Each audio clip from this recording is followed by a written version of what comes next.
Swing trading के लिए market में इतने सारे तो स्टॉक है, बट मैं हर सेक्टर को कैसे वॉच करती हूँ, वही आज के दिन मेरी पर्सनल ट्रिक मैं आपके सामने यहाँ पे रिवील करने वाली हूँ। ऐसा क्या फॉलो करती हूँ जिससे मुझे पता चलता है कि आज के दिन मुझे ऑटो सेक्टर पे फोकस करना है, आज के दिन मुझे फार्मा सेक्टर के ऊपर फोकस करना है, आज के दिन मुझे रेलवे के ऊपर फोकस करना। ये सब कुछ मुझे कैसे पता चलता है? तो उसका सेक्टर का इंडेक्स हम लोग खुद से भी बना सकते हैं। कुछ सेक्टर के इंडेक्स ऑलरेडी मार्केट में अवेलेबल है, उसी को जाके मैं फॉलो करती हूँ। जैसे कि आईटी निफ्टी हो गए, डायरेक्ट निफ्टी आईटी का चार्ट ओपन करो एंड उसके अकॉर्डिंग कंक्लूजन निकालो। निफ्टी फार्मा होगा, निफ्टी कमोडिटी होगा, बट ऐसे बहुत सारे स्टॉक है जिसकी खुद के अलग से इंडेक्स ही नहीं है, अलग से सेक्टर ही नहीं। तो ऐसे समय हमें कैसे पता चलेगा? तो वही आज की इस वीडियो में हम लोग स्टेप बाय स्टेप देखने वाले हैं। स्विंग ट्रेडिंग के लिए सेक्टर एनालिसिस कैसे करें, क्योंकि एक सेक्टर का स्टॉक अच्छा लगता है। या अच्छा मिलता तो ऑटोमेटिकली बाकी सेक्टर के भी, लाइक फॉर एग्जांपल मेरे पास रेलवे का स्टॉक है एंड रेलवे का एक स्टॉक मैंने देखा, तो मुझे पता चलना चाहिए कि रेलवे के बाकी स्टॉक में भी सेम स्ट्रक्चर फॉर्म हो रहा है। एक चीज मुझे कहाँ से कैसे पता चलेगी, उसके लिए हम लोग इंडेक्स क्रिएट करेंगे, तो इसलिए पूरा वीडियो एंड तक देखिए। अभी तक आपको ये इन्फॉर्मेशन कभी किसी ने बताई नहीं होगी, आप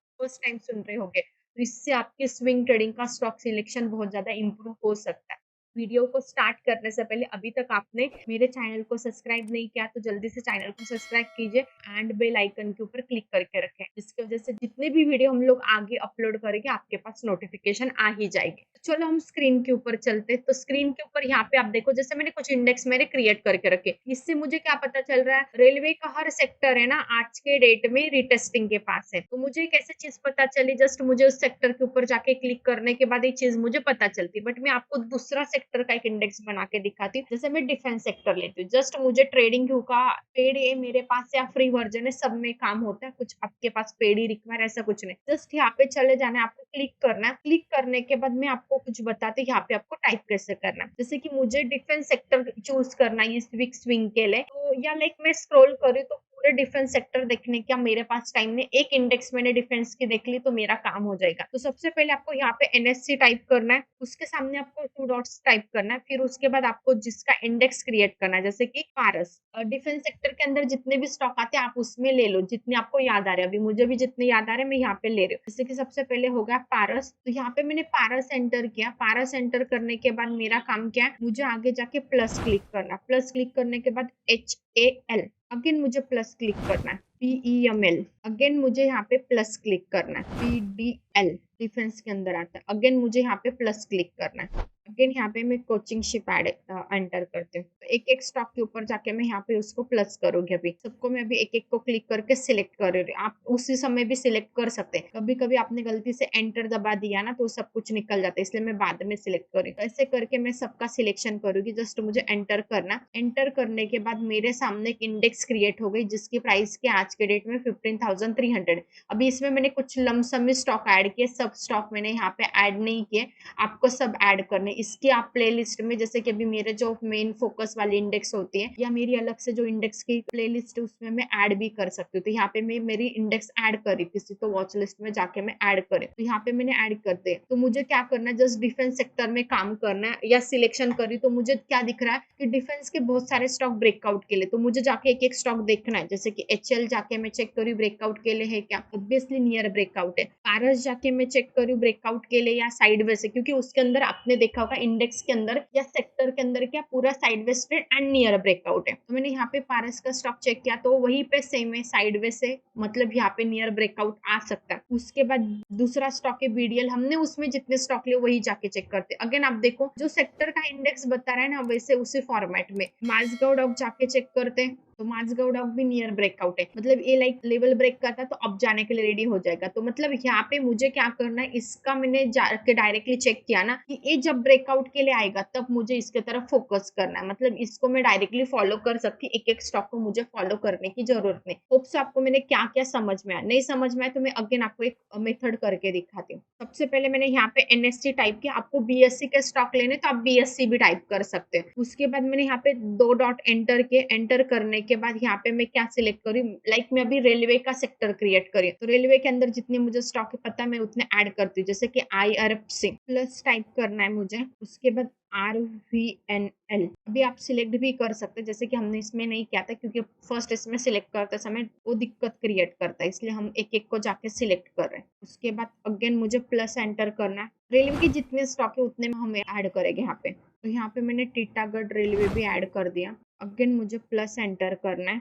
RVNL ऑलरेडी जो हमने लेके रखा है। IRCTC लेते हैं, उसके बाद अगेन मुझे प्लस करना है। ये भी रेलवे के अंदर आता है। अभी इसके अंदर और भी बहुत सारे स्टॉक है, बट मैंने उतने ऐड नहीं किए। तो आप एक बार जब इंडेक्स क्रिएट करोगे या सेक्टर इंडेक्स बनाओगे, तब उस समय आप सभी ऐड करके रखो। मैं आपको जस्ट बता रही हूँ, इसके अंदर अभी बहुत सारे स्टॉक आएंगे, उसको आप खुद से प्लस कर लीजिए एंड जस्ट एंटर करना। एंटर करने के बाद आपकी एक रेलवे की इंडेक्स बन गई, जो क्या बता रही, आज के डेट में रेलवे का हर स्टॉक उसके रिटेस्टिंग के जोन में, मतलब इसका रिटेस्टिंग का जोन है। तो हम एक एक स्टॉक जाके चेक करते हैं। अभी हमारी इंडेक्स बन गए, हम लोग हमारे वॉच लिस्ट में डायरेक्टली इसको ऐड करके रख सकते हैं। तो मुझे जाके देखना है टीटागढ़ भी रिटेस्टिंग के पास है क्या। जब मैं मार्केट में लाइव ट्रेड कर रही हूँ या मुझे मार्केट क्लोजिंग से पहले भी कोई ट्रेड प्लान करना है नेक्स्ट डे स्विंग के लिए, तो मैं डायरेक्ट इस इंडेक्स को फॉलो कर सकती हूँ। तो इंडेक्स मुझे क्या बता रहा है, हर स्टॉक रिटेस्टिंग के पास है या सपोर्ट के पास है। तो हम लोग टीटागढ़ जाके चेक करते हैं, तो आप देखोगे टीटागढ़ रेलवे अगेंस्ट सपोर्ट के पास ही है। मतलब यहाँ से मुझे क्या पता चल रहा है, ये सपोर्ट के पास है। IRF से जाके चेक करते हैं,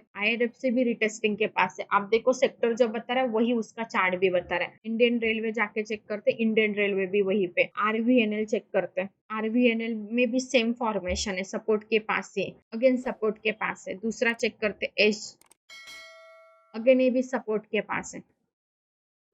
अगेन आप यहाँ पे देखोगे ये वाला स्टॉक भी सपोर्ट के पास है। अभी आप देखो यहाँ पे इस इंडेक्स में मैंने ये वाला स्टॉक ऐड भी नहीं किया, मेरे से मिस हुआ था ये स्टॉक। तो आप देखोगे ये स्टॉक का हम चार्ट चेक करते, तो ये स्टॉक भी उसके सपोर्ट के एरिया में, रिटेस्टिंग के एरिया में, हमने उसमें उस इंडेक्स में स्टॉक ऐड भी नहीं किया था। मतलब हमसे मिस भी होता तो दूसरे स्टॉक भी हमारे पास ऑटोमेटिकली हाईलाइट हो जाते हैं। जैसे आपका FMCG सेक्टर का भी अलग से इंडेक्स आता है, बट आप कुछ स्टॉक का अलग से इंडेक्स क्रिएट कर सकते हैं, आप ऑटो सेक्टर का क्रिएट कर सकते हैं। ऐसे चीजें आप ट्रेडिंग के ऊपर जाके कर सकते हैं। अभी मुझे जस्ट रेलवे के स्टॉक की तरफ फोकस करना है, तो मेरा काम क्या बनता है, इस इंडेक्स को ओपन करना है जिसके अंदर हमने अभी जिस सारे स्टॉक ऐड किए। करने के बाद मेरे सामने स्टॉक आ गया, मुझे जस्ट डिफरेंट सेक्टर की तरफ फोकस करना है, तो स्टॉक मेरे सामने आ गए। तो मैं आराम से जाके ऐसे स्टॉक के इंडेक्स बना सकती हूँ। मोस्ट इंपॉर्टेंट इन्फॉर्मेशन मैंने आपके साथ शेयर की है, तो वीडियो को लाइक करना मत भूले, क्योंकि ये इन्फॉर्मेशन मुझे नहीं लगता आपको कोई इतना इन डिटेल जाके बताएगा। आप अलग अलग भी क्रिएट कर सकते हैं ऑटो सेक्टर में। ज्यादातर ऐसी चीजें फॉलो करती हूँ, बट मैं मैन्युअली एक एक चीज भी फोकस करती हूँ। एक स्टॉक निकलने के बाद मुझे तुरंत समझ में आता है कि अभी शुगर सेक्टर की तरफ फोकस करना है, या मुझे लाइक ऑटो सेक्टर की तरफ करना है। लाइक आपको शुगर का भी इंडेक्स क्रिएट करना है, तो आप यहाँ पे हर शुगर का स्टॉक ऐड कर सकते हैं, जैसे कि रेणुका शुगर।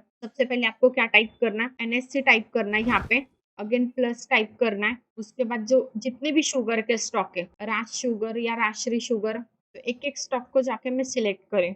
मैं कुछ स्टॉक की ऐड करी, सब ऐड नहीं करी। आप जैसे बाद में बता सकते हैं, सब स्टॉक ऐड करके, जैसे कि उत्तम शुगर मैंने यहाँ पे ऐड कर दिया। उसके बाद बलराम चीनी, यहाँ पे मैंने बलराम चीनी भी ऐड कर दिया। जस्ट एंटर करना है, मेरे सामने इंडेक्स क्रिएट हो गए शुगर के। तो मुझे शुगर के इंडेक्स पहले तो मेरे किसी वॉच लिस्ट में ऐड करके रखे, क्योंकि आपने निकाल दिया तो बाद में आपको बार बार करना पड़ेगा, तो आप इसको सेव करके रखे। अभी मेरा काम क्या बनता है, इस इंडेक्स ने क्या बताया वैसे सेम स्ट्रक्चर मुझे देखने के लिए मिलेगा। जाके एक एक स्टॉक चेक करेंगे, जैसे कि हम लोग राजश्री चेक करते हैं सबसे पहले। तो आप देखोगे राजश्री शुगर भी सपोर्ट के पास है। रेणुका शुगर चेक करते हैं, अभी इसके अंदर बहुत सारे स्टॉक रिमेनिंग है, वो भी सपोर्ट के पास है। बलराम चीनी चेक करते हैं, बलराम भी सपोर्ट और रिटेस्टिंग के पास है। मतलब एक मैंने शुगर के कुछ स्टॉक की लिस्ट बना के छोड़ दिया, तो मेरा ऑटोमेटिकली काम होता है। मतलब वो मुझे ऑटोमेटिकली बताने की कोशिश करता है कि ये पर्टिकुलर सेक्टर ब्रेकआउट के लिए, तो मैं डायरेक्ट उसी स्टॉक की तरफ फोकस कर सकते हैं। आपके साथ मैंने बहुत बड़ी इंफॉर्मेशन शेयर की, तो वीडियो को लाइक शेयर करना मत भूलिए, और ज्यादा से ज्यादा आपके दोस्तों के साथ, फैमिली मेंबर के साथ, कलीग के साथ इंफॉर्मेशन शेयर कीजिए, जिनको भी स्विंग ट्रेडिंग बहुत डिफिकल्ट लगता है, स्टॉक सिलेक्शन में वो स्ट्रगल करे, तो ये चीज उनके साथ शेयर कीजिए। डेफिनेटली उनका काम इजी हो जाएगा।